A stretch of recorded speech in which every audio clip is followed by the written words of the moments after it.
Ewe, uko na maumivu, si ndio?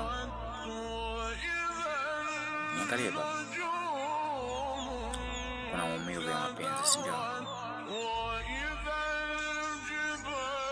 Kuna muda unashindwa kufanya kazi zako za msingi kwa sababu yupo karibu yako na ulikuwa unapenda kweli, si ndio? Tena ikifika usiku wa manane ndio haulali kabisa kwa sababu yupo karibu yako. Ulikuwa unapenda kweli, au si? Unashindwa kulia kutwa nzima kwa sababu ulikuwa unapenda kweli na tayari ashaondoka karibu yako. Hauna amani, hauna furaha, si ndio? Ila wakati unazidi kulia sababu ya mapenzi, naomba nikukumbushe kwa mambo mawili tu.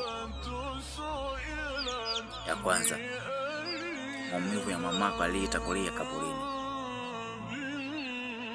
Wakati unazidi kulia, hebu kumbuka yule ambaye anazika mamake sasa hivi.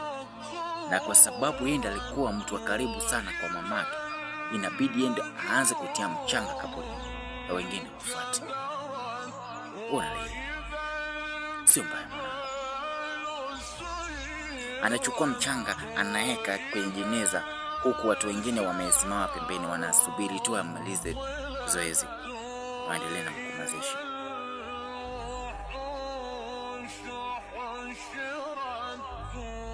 Baada ya hapo, unaona kama hao watu wanatumia mchanga kwa machepe kana kwamba walikuwa na ugomvi na mamako mzazi.